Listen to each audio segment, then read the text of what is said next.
In the cross of Christ I glory, towering o'er the wrecks of time. All the light of sacred story gathers round its search sublime. When the woes of life o'ertake me, hope's deceive on fears annoy, never shall the cross forsake me.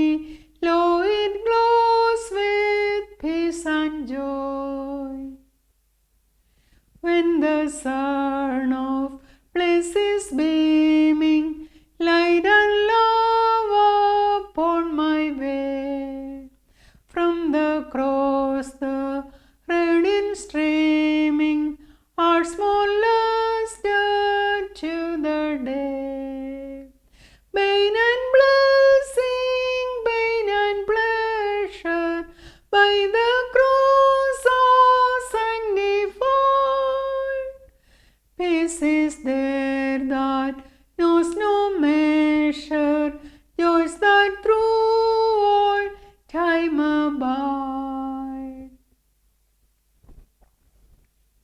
Greetings to all my viewers in the mighty name of our Lord and Savior Jesus Christ. ദൈവം പറയുന്നു, ഞാൻ അവരുടെ പിന്മാറ്റത്തെ ചികിത്സിച്ച് സൗഖ്യമാക്കും. എൻ്റെ കോപം അവരെ വിട്ടുമാറിയിരിക്കിയാൽ ഞാൻ അവരെ ഔദാര്യമായി സ്നേഹിക്കും. God said, I will heal their backsliding and my love will know no bounds, for my anger will be forever gone. The prophecy of Hosea, chapter 14, verse 4. Dear sisters and brothers in Christ, പിന്മാറ്റക്കാരായ ശിഷ്യന്മാരെ പിന്തുടർന്ന് അവർക്ക് പ്രത്യാശ നൽകി ദൈവരാജ്യത്തിൽ അവരെക്കുറിച്ചുള്ള തൻ്റെ പദ്ധതി മനസ്സിലാക്കി കൊടുക്കുവാൻ രണ്ടാമത് ഒരവസരവും കൂടി പലപ്പോഴും കൊടുക്കുന്ന കരുണാമയനായ യേശുക്രിസ്തുവിനെ പറ്റിയാണ് ഇന്ന് നാം ചിന്തിക്കുന്നത്. രാത്രി മുഴുവൻ മീൻപിടുത്തത്തിൽ അധ്വാനിച്ചിരുന്ന തൻ്റെ ശിഷ്യന്മാരെ സ്നേഹത്തോടെ പ്രാതൽ കഴിക്കുവാനായി ക്ഷണിക്കുന്ന യേശുവിനെയാണ് നാം അവിടെ കാണുന്നത്. ഈ വേദഭാഗം നാം വായിക്കുന്നത് വിശുദ്ധനായ യോഹന്നാൻ എഴുതിയ സുവിശേഷം 21-ാം അധ്യായം 1 മുതൽ 14 വരെയുള്ള വാക്യങ്ങളിലാണ്. അതിൻ്റെ ശേഷം യേശു പിന്നെയും തിബെരിയാസ് കടൽക്കരയിൽ വെച്ച് ശിഷ്യന്മാർക്ക് പ്രത്യക്ഷനായത് ഈ വിധം ആയിരുന്നു. പത്രോസും തോമാസും ഗലീലയിലെ കാനായിലുള്ള നഥനയേലും സബദി മക്കളും അവൻ്റെ ശിഷ്യന്മാരിൽ വേറെ 2 പേരും ഒരുമിച്ച് കൂടിയിരുന്നു. പത്രോസ് അവരോട്, ഞാൻ മീൻ പിടിപ്പാൻ പോകുന്നുവെന്ന് പറഞ്ഞു. ഞങ്ങളും പോരുന്നു എന്ന് അവർ പറഞ്ഞു. അവർ പുറപ്പെട്ട് പടക് കയറിപ്പോയി. ആ രാത്രിയിൽ ഒന്നും പിടിച്ചില്ല. പുലർച്ചെയായപ്പോൾ യേശു കരയിൽ നിന്നിരുന്നു. യേശു ആകുന്നു എന്ന് ശിഷ്യന്മാർ അറിഞ്ഞില്ല. യേശു അവരോട്, കുഞ്ഞുങ്ങളെ, മീൻ വല്ലതും കിട്ടിയോ എന്ന് ചോദിച്ചു. ഇല്ല എന്നവർ ഉത്തരം പറഞ്ഞു. പടകിൻ്റെ വലത്തുഭാഗത്ത് വല വീശുവീൻ, എന്നാൽ നിങ്ങൾക്ക് കിട്ടും എന്ന് അവനവരോട് പറഞ്ഞു. അവർ വീശി മീനിൻ്റെ പെരുപ്പം ഹേതുവായി അത് വലിപ്പാൻ കഴിഞ്ഞില്ല. യോഹന്നാൻ പത്രോസിനോട്, അത് കർത്താവാകുന്നു എന്ന് പറഞ്ഞു. കർത്താവാകുന്നു എന്ന് പത്രോസ് കേട്ടിട്ട് താൻ നഗ്നനാകയാൽ അങ്കി അരയിൽ ചുറ്റി കടലിൽ ചാടി. ശേഷം ശിഷ്യന്മാർ കരയിൽ നിന്ന് ഏകദേശം 300 അടി അധികം ദൂരത്തല്ലായകയാൽ മീൻ നിറഞ്ഞ വല ഇഴച്ചും കൊണ്ട് ചെറിയ പടകിൽ വന്നു. കരയ്ക്ക് ഇറങ്ങിയപ്പോൾ അവർ തീക്കനലും അതിന്മേൽ മീൻ വച്ചിരിക്കുന്നതും അപ്പവും കണ്ടു. യേശു അവരോട്, ഇപ്പോൾ പിടിച്ച മീൻ ചിലത് കൊണ്ടുവരുവീൻ എന്ന് പറഞ്ഞു. പത്രോസ് കയറി 153 വലിയ മീൻ നിറഞ്ഞ വല കരയ്ക്ക് വലിച്ചു കയറ്റി. അത്ര വളരെ ഉണ്ടായിരുന്നിട്ടും വല കീറിയില്ല. യേശു അവരോട്, വന്ന് പ്രാതൽ കഴിച്ചുകൊള്ളുവീൻ എന്ന് പറഞ്ഞു. കർത്താവാകുന്നു എന്ന് അറിഞ്ഞിട്ട് ശിഷ്യന്മാരിൽ ഒരുത്തനും നീ ആറാകുന്നു എന്ന് അവനോട് ചോദിപ്പാൻ തുനിഞ്ഞില്ല. യേശു വന്ന് അപ്പമെടുത്ത് അവർക്ക് കൊടുത്തു. മീനും അങ്ങനെ തന്നെ. യേശു മരിച്ചവരിൽ നിന്ന് ഉയർത്തെഴുന്നേറ്റ ശേഷം ഇങ്ങനെ 3-ാം പ്രാവശ്യം ശിഷ്യന്മാർക്ക് പ്രത്യക്ഷനായി. പിന്മാറ്റത്തിൽ പോയ തൻ്റെ സ്വന്തം ജനതയായ ഇസ്രായേലിൻ്റെ അനുതാപം കൈക്കൊണ്ട് അവരെ യഥാസ്ഥാനപ്പെടുത്തിയ ദൈവത്തെ അടുത്തതായി നമുക്ക് പഴയ നിയമത്തിൽ നിന്നും പഠിക്കാം. The book of Hosea chapter 14 verses 1-9. ഇസ്രായേലേ, നിന്റെ ദൈവമായ യഹോവയുടെ അടുക്കിലേക്ക് മടങ്ങിച്ചെല്ലുക. നിന്റെ അകൃത്യ നിമിത്തമല്ലോ നീ വീണിരിക്കുന്നത്. നിങ്ങൾ അനുതാപവാക്യങ്ങളോടുകൂടെ യഹോവയുടെ അടുക്കൽ മടങ്ങിച്ചെന്ന് അവനോട്, സകല അകൃത്യത്തെയും ക്ഷമിച്ച് ഞങ്ങളെ കൃപയോടെ കൈക്കൊള്ളണമേ. എന്നാൽ ഞങ്ങൾ ഞങ്ങളുടെ അധരാർപ്പണമായ കാളകളെ അർപ്പിക്കും. അശൂർ ഞങ്ങളെ രക്ഷിക്കയില്ല. ഞങ്ങൾ കുതിരപ്പുറത്ത് കയറി ഓടുകയോ ഇനി ഞങ്ങളുടെ കൈവേലയോട് ഞങ്ങളുടെ ദൈവമേ എന്ന് പറയുകയോ ചെയ്യുകയില്ല. അനാഥന് തിരുസന്നിധിയിൽ കരുണ ലഭിക്കുന്നുവല്ലോ എന്ന് പറവീൻ. ഇന്ന വിധം പ്രാർത്ഥിക്കണമെന്ന് ദൈവം ഇസ്രായേലിനോട് പറയുകയാണ്. God is even putting the prayer in their mouths. എന്താണ് ദൈവം അവരുടെ വായിൽ കൊടുത്ത പ്രാർത്ഥന? O Lord, take away our sins, be gracious to us and receive us, and we will offer you the sacrifice of praise. ഞങ്ങളുടെ അധരാർപ്പണമായ കാളകൾ, അതായത് നമ്മുടെ വാഗൊണ്ട് ദൈവത്തിന് സ്തുതിയും സ്തോത്രവും അർപ്പിക്കുന്നത് കാളകളെ ദൈവത്തിന് ബലിയർപ്പിക്കുന്നതിന് തുല്യമാണ്. അതുകൊണ്ടാണ് സ്തോത്രയാഗം എന്ന് പറയുന്നത്. സ്തോത്രയാഗം, സാക്രിഫൈസ് ഓഫ് പ്രൈസ്. അതുപോലെ മറ്റൊരു കാര്യം കൂടെ പറയുന്നുണ്ട്. അശൂർ ഇവരെ പീഡിപ്പിച്ച ഒരു ഫോറിൻ കൺട്രിയാണ് അസീറിയ. അസീറിയ ഞങ്ങളെ രക്ഷിക്കുകയില്ല. ഇനി ഞങ്ങളുടെ കൈവേലയോടെ ഞങ്ങളുടെ ദൈവമേ എന്ന് പറയുകയില്ല. ഓരോരുത്തർ തങ്ങളുടെ കൈപ്പണിയായി വിഗ്രഹങ്ങളെ ഉണ്ടാക്കും. എന്നിട്ട് ആ വിഗ്രഹങ്ങളോട് പറയും, നീയാണ് ഞങ്ങളുടെ ദൈവം. ആ വിഗ്രഹങ്ങളെ അവർ നമസ്കരിക്കും. ഇനി ഞങ്ങളങ്ങനെ പറയുകയില്ല എന്ന് ഇസ്രായേൽ പറയുകയാണ്. Assyria cannot save us, nor can our strength in battle. Never again will we call the idols we have made our gods, for in you alone, O Lord, the fatherless find mercy.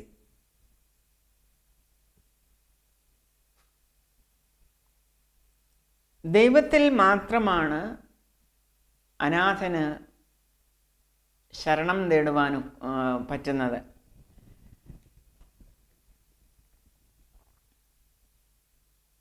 അനാഥന് തിരുസന്നിധിയിൽ കരുണ ലഭിക്കുന്നുവല്ലോ എന്ന് പറവീൻ. ദൈവത്തോട് പറയേണ്ടതാണ് ഈ പ്രാർത്ഥന. ദൈവം അവരുടെ വായിൽ ഇട്ടുകൊടുത്ത പ്രാർത്ഥനയാണിത്. അസീറിയക്കാർ ഞങ്ങളെ രക്ഷിക്കുകയില്ല, യുദ്ധത്തിൽ ഞങ്ങളുടെ കഴിവ് അതുകൊണ്ടൊന്നും ഞങ്ങൾക്ക് രക്ഷയില്ല, ഞങ്ങൾ വാർത്തുണ്ടാക്കിയ വിഗ്രഹങ്ങളെ ഞങ്ങളുടെ ദൈവമേ എന്ന് ഞങ്ങൾ പറയുകയില്ല. ഇതൊക്കെയായിരുന്നു അവരുടെ പ്രാർത്ഥന. അങ്ങനെ ചെയ്താൽ ഇവിടെ വേഴ്സ് 4 പറയുന്നു, ഞാൻ അവരുടെ പിന്മാറ്റത്തെ ചികിത്സിച്ച് സൗഖ്യമാക്കും. എൻ്റെ കോപം അവനെ വിട്ടുമാറിയിരിക്കിയാൽ ഞാൻ അവരെ ഔദാര്യമായി സ്നേഹിക്കും. അവരുടെ പിന്മാറ്റത്തെ ചികിത്സിച്ച് സൗഖ്യമാക്കും. Then I will cure you of idolatry and faithlessness, and my love will know no bounds, for my anger will be forever gone. എൻ്റെ കോപം എന്നേക്കുമായി അവരെ വിട്ടുമാറിയിരിക്കുന്നു. ഞാൻ അവരെ ഔദാര്യമായി സ്നേഹിക്കും. അതായത് I will freely love them. My love will have no bounds. കർത്താവ് പറയുകയാണ്, അതിരില്ലാത്ത സ്നേഹമാണ് തൻ്റെ ജനത്തോട് കർത്താവിനുള്ളത്.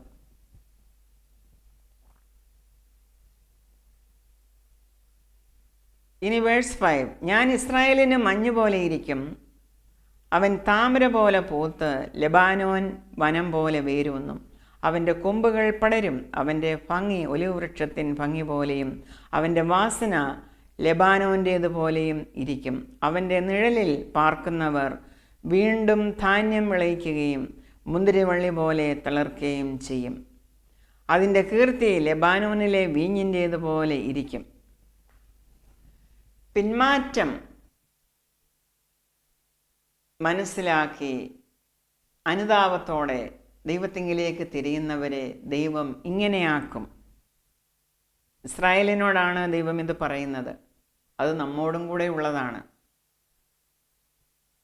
ഞാൻ നിൻ്റെ പിന്മാറ്റത്തെ ചികിത്സിച്ച് സൗഖ്യമാക്കും, ഞാൻ നിന്നെ ഔദാര്യമായി സ്നേഹിക്കും.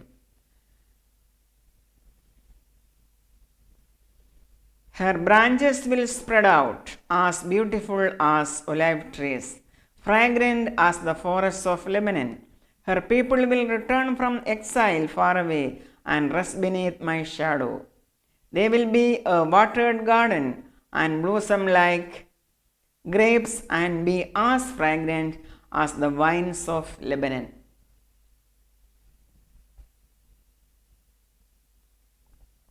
ഇനി കർത്താവ് അവരോട് പറയുന്ന കാര്യമാണ് അടുത്ത 2 വേഴ്സസ് എഴുതിയിരിക്കുന്നത്. എഫ്രേമേ, ഇനി എനിക്കും വിഗ്രഹങ്ങൾക്കും തമ്മിലെന്ത്? ഞാൻ അവന് ഉത്തരം അരുളി അവനെ കടാക്ഷിക്കും. ഞാൻ തഴച്ചിരിക്കുന്ന സരളവൃക്ഷം പോലെയാവുന്നു, എങ്കിൽ നിനക്ക് ഫലം കണ്ടുകിട്ടും. ഇത് ഗ്രഹിപ്പാൻ തക്ക ജ്ഞാനിയാർ, ഇത് അറിവാൻ തക്ക വിവേകിയാർ. യഹോവയുടെ വഴികൾ ചൊവ്വുള്ളവയല്ലോ, നീതിമാന്മാർ അവയിൽ നടക്കും, അതിക്രമക്കാരോ അവയിൽ ഇടറി വീഴും. കർത്താവ് തന്നെപ്പറ്റി തന്നെ പറയുകയാണ്, O Ephraim, stay away from idols, I am living and strong. വിഗ്രഹങ്ങൾ ലിവിങ് ആൻഡ് സ്ട്രോങ് അല്ല. അതാണ് കർത്താവ് പറയുന്നത്. Stay away from idols, I am living and strong, I look after you and care for you. I am like an evergreen tree, yielding my fruit to you throughout the year. My mercies never fail. Whoever is wise, let him understand these things. Whoever is intelligent, let him listen.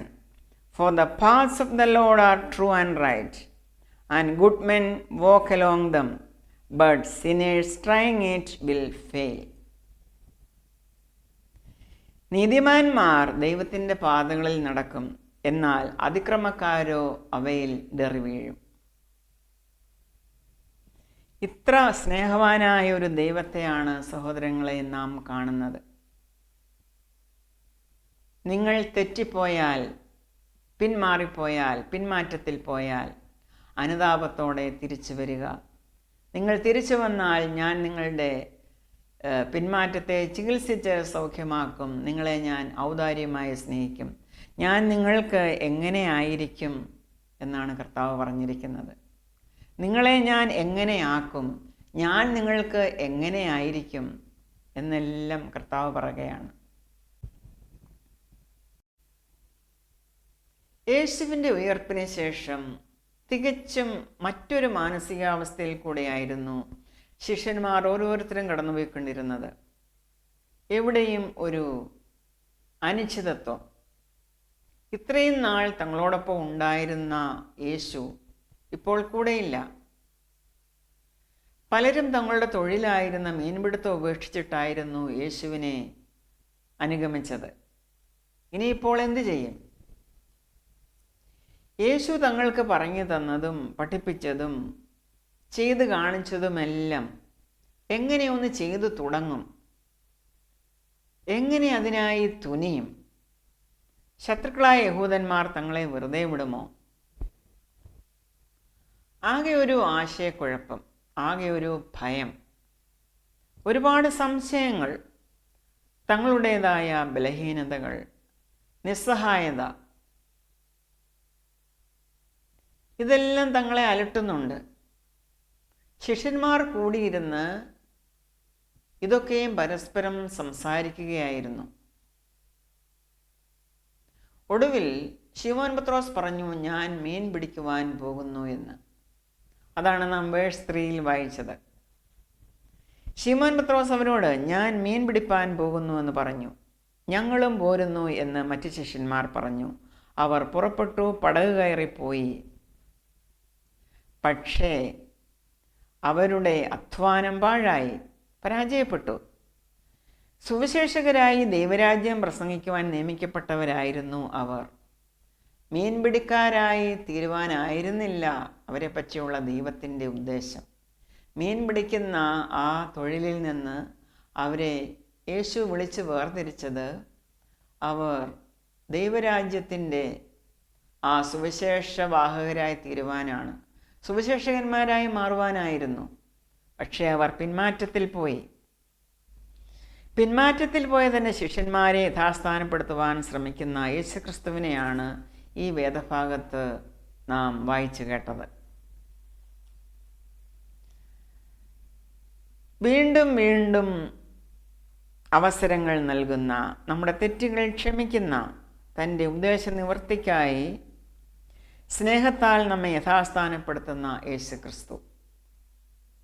കർത്താവിന് നമ്മെപ്പറ്റി ഒരു ഉദ്ദേശമുണ്ട്. ശിഷ്യന്മാരെ പറ്റി ഉദ്ദേശം ഉണ്ടായിരുന്നതുപോലെ യേശുക്രിസ്തുവിന് നമ്മെ ഓരോരുത്തരെ പറ്റിയും ഒരു ഉദ്ദേശമുണ്ട്.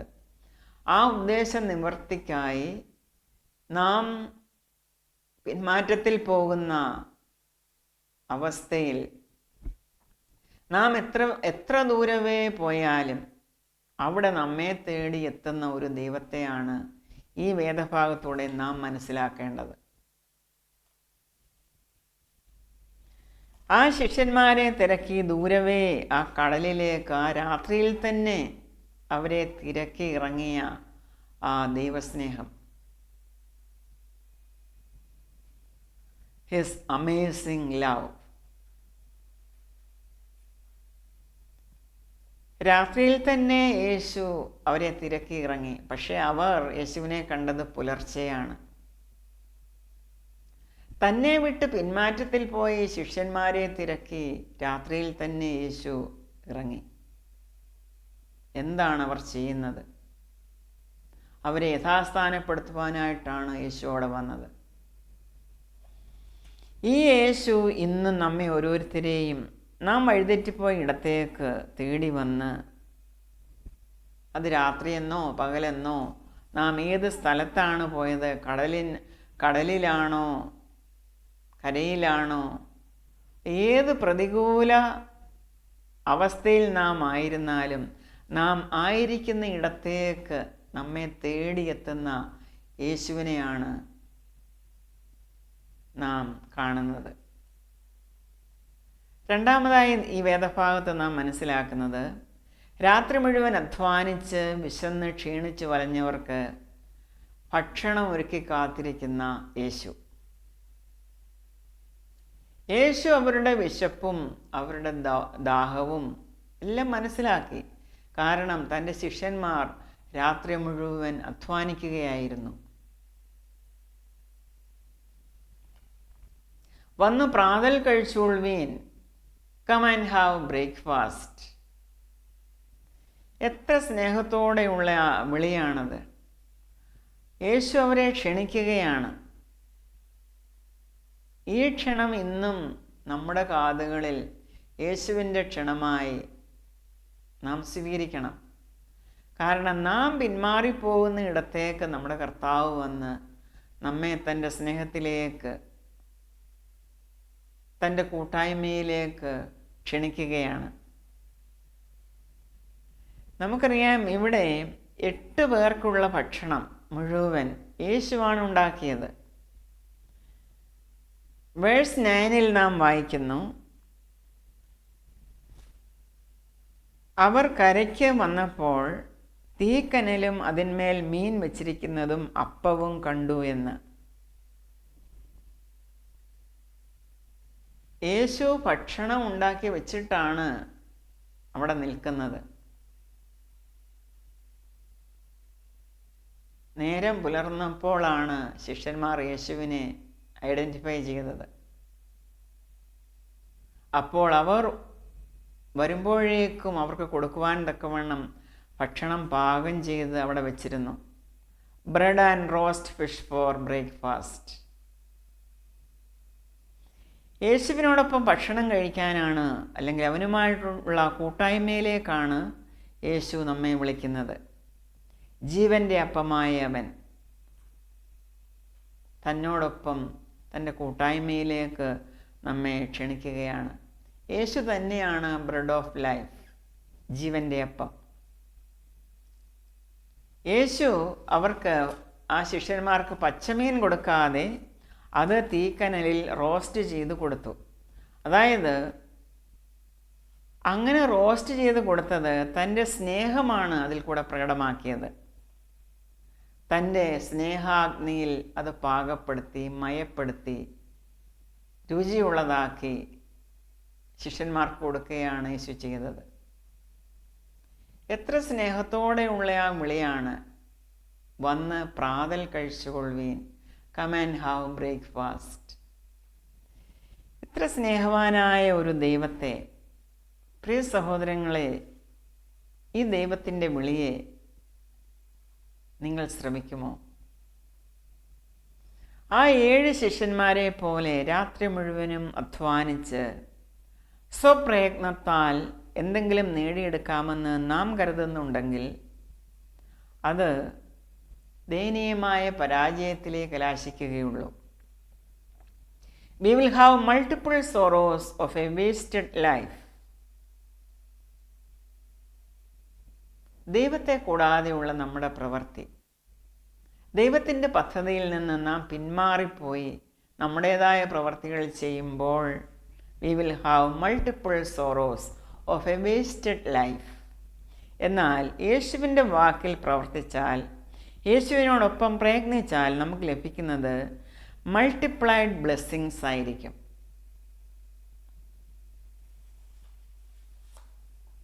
We see God's work in our lives. തനിക്കായി തന്നെ ജീവിക്കുന്നത് വളരെ അപകടം പിടിച്ച കാര്യമാണ്.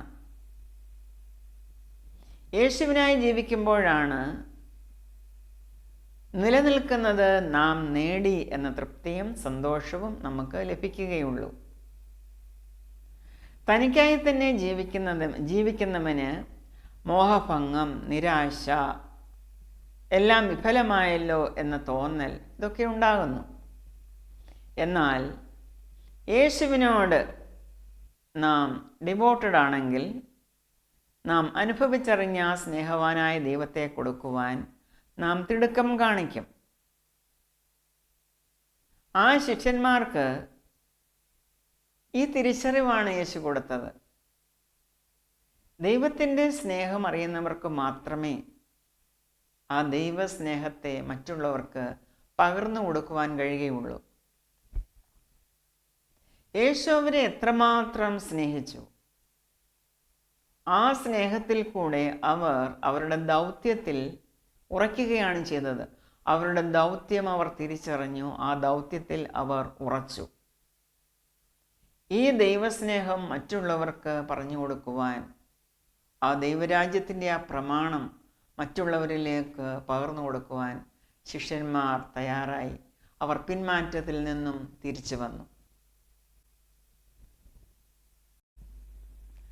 അടുത്തതായി നമുക്ക് ചിന്തിക്കുവാനുള്ള വചനപാഠമാണ് എബ്രായ ലേഖനം 6-ാം അധ്യായം 9 മുതൽ 12 വരെയുള്ള വാക്യങ്ങൾ. ആത്മീയ ജീവിതത്തിൽ ഒരു വ്യക്തി തൻ്റെ ശൈശവാവസ്ഥയിൽ തന്നെ തുടരാതെ ആത്മീകമായി വളർച്ച പ്രാപിക്കണം എന്ന ഉദ്ബോധനമാണ് എബ്രായ ലേഖനകർത്താവ് അന്ന് എബ്രായർക്ക് നൽകിയതുപോലെ ഇന്ന് നമുക്കും നൽകുന്നത്. പാല് മാത്രം കുടിച്ച് ജീവിക്കുന്ന ശിശുക്കളാകാതെ ശൈശവത്തിൽ നിന്ന് ബാല്യത്തിലേക്കും, ബാല്യത്തിൽ നിന്ന് കൗമാരത്തിലേക്കും, കൗമാരത്തിൽ നിന്ന് യൗവനത്തിലേക്കും, യൗവനത്തിൽ നിന്ന് ക്രിസ്തു എന്ന തലയോളവും നാം വളരേണ്ടിയിരിക്കുന്നു. ഒരു നല്ല ഉറച്ച അടിസ്ഥാനം നമുക്ക് നേരത്തെ തന്നെ ഇട്ട് നൽകപ്പെട്ടതാണ്. ആ അടിസ്ഥാനത്തിന്മേൽ പണിത് കയറേണ്ട ചുമതല നാം ഓരോരുത്തരുടേതുമാണ്. അല്ലാതെ എന്നും അടിസ്ഥാനം ഇട്ടുകൊണ്ടേ ഇരിക്കുകയല്ല വേണ്ടത്. നിർജീവ പ്രവർത്തികളിൽ നിന്ന് നമുക്കൊരു പിന്മാറ്റം ആവശ്യമാണ്. നാം പാപത്തെ വെറുക്കണം. വീണ്ടും വീണ്ടും നാം പാപം ചെയ്യുന്നത് കൊണ്ടാണ് വീണ്ടും വീണ്ടും അടിസ്ഥാനമിടേണ്ടതായി നമുക്ക് വരുന്നത്. ഇട്ടിരിക്കുന്ന അടിസ്ഥാനത്തിൽ ഉറച്ചു നിന്നുകൊണ്ട് അതിൽ നിന്ന് വ്യതിചലിക്കാതെ ആത്മീയമായി നാം വളരണം. എബ്രായ ജനങ്ങളുടെ രക്ഷ അതിപ്രാധാന്യത്തോടെ കണ്ടുകൊണ്ട് 6 പ്രധാനപ്പെട്ട കാര്യങ്ങൾ ഈ വേദഭാഗത്ത് സംസാരിച്ചിരിക്കുന്നു. വേഴ്സ് 9.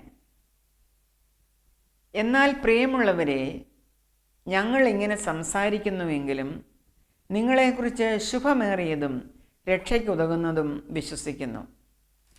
ദൈവം നിങ്ങളുടെ പ്രവൃത്തിയും വിശുദ്ധന്മാരെ ശുശ്രൂഷിച്ചതിനാലും ശുശ്രൂഷിക്കുന്നതിനാലും തൻ്റെ നാമത്തോട് കാണിച്ച സ്നേഹവും മറന്നുകളയുവാൻ തക്കവണ്ണം അനീതിയുള്ളവനല്ല.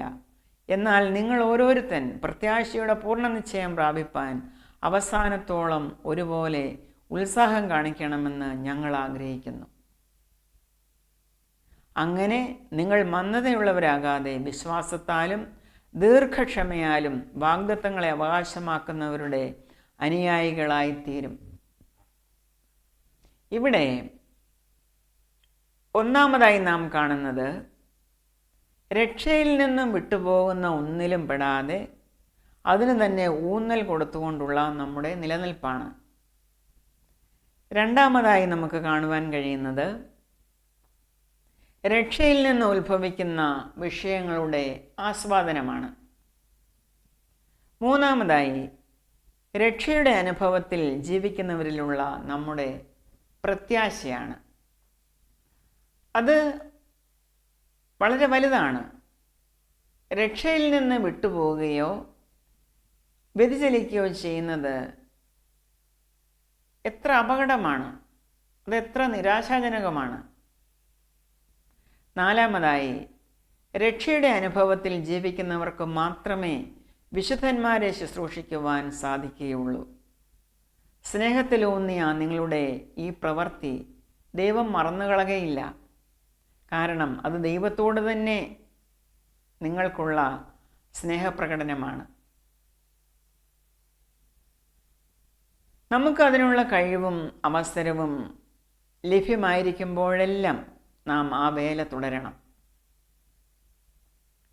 ഇത് തന്നെയാണ് നമ്മുടെ കർത്താവ് തൻ്റെ ശിഷ്യന്മാരുടെ കാൽ കഴുകയിൽ ചെയ്തത്. വിശുദ്ധനായ യോഹന്നാൻ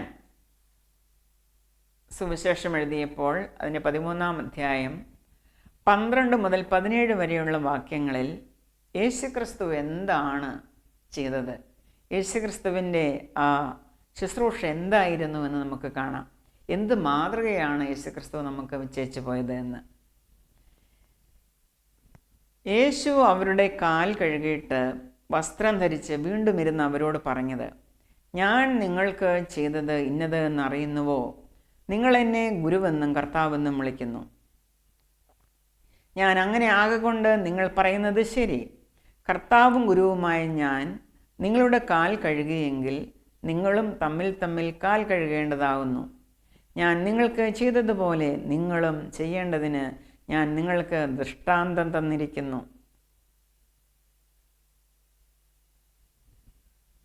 യേശുക്രിസ്തു നമുക്ക് തന്ന ദൃഷ്ടാന്തമാണിത്. വിശുദ്ധന്മാരെ ശുശ്രൂഷിക്കുക.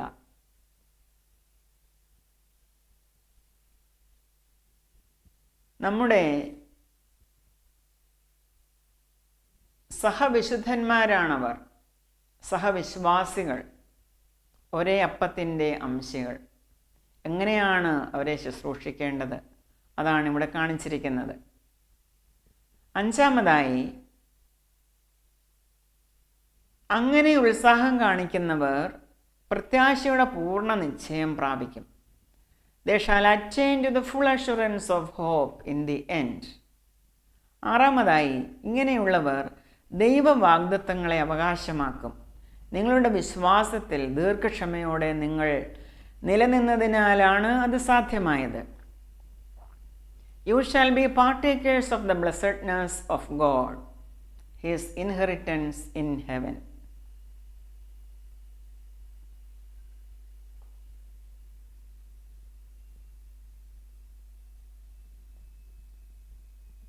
ദൈവവാഗ്ദത്തങ്ങളെ അവകാശമാക്കുവാൻ സാധിക്കുന്നത് ആർക്കാണ് എന്ന് എബ്രായ ലേഖനകർത്താവ് ഇവിടെ വ്യക്തമാക്കിയിരിക്കുന്നു.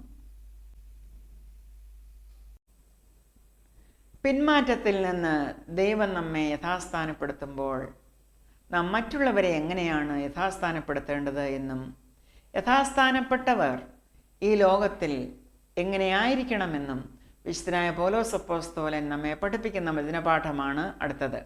Galatians chapter 6 versus 1-5. ഇവിടെ ഒന്നാമത്തെ വേഴ്സ് പറയുന്നത് നാം എങ്ങനെയാണ് മറ്റുള്ളവരെ യഥാസ്ഥാനപ്പെടുത്തേണ്ടത് എന്നാണ്.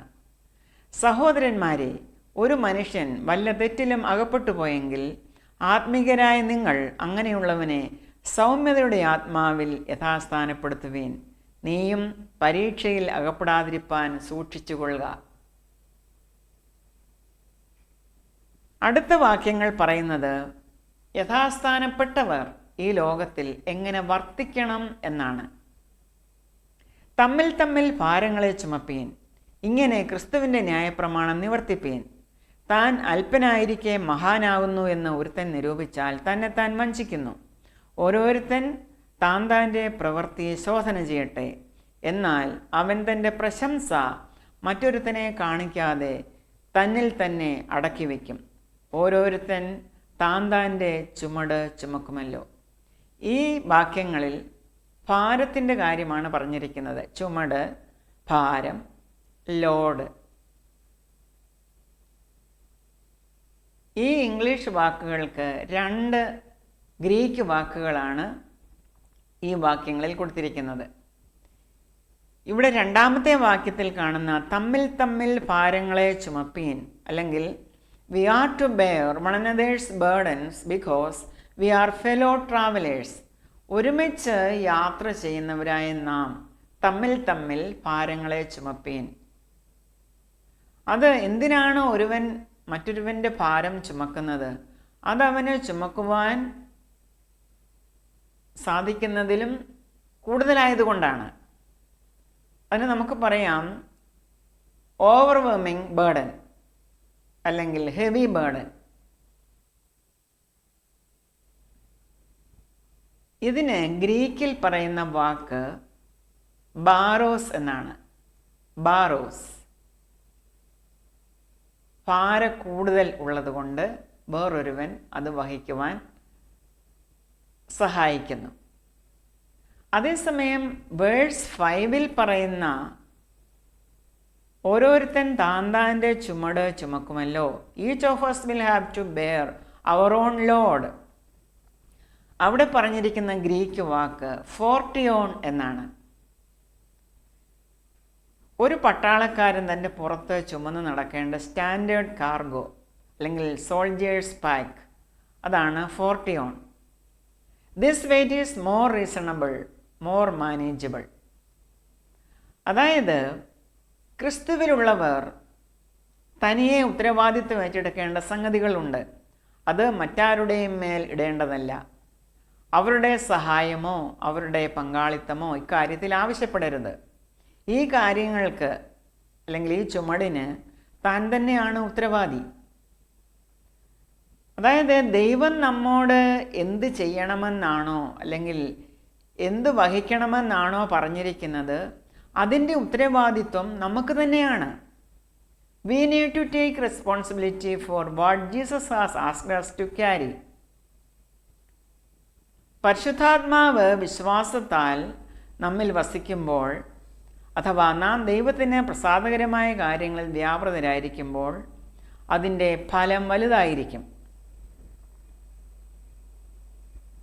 ദൈവം നമ്മോട് എന്താണോ വഹിക്കുവാൻ അല്ലെങ്കിൽ ചെയ്യുവാൻ പറഞ്ഞിരിക്കുന്നത്, ആ ഉത്തരവാദിത്വം അത് നമുക്കുള്ളതാണ്.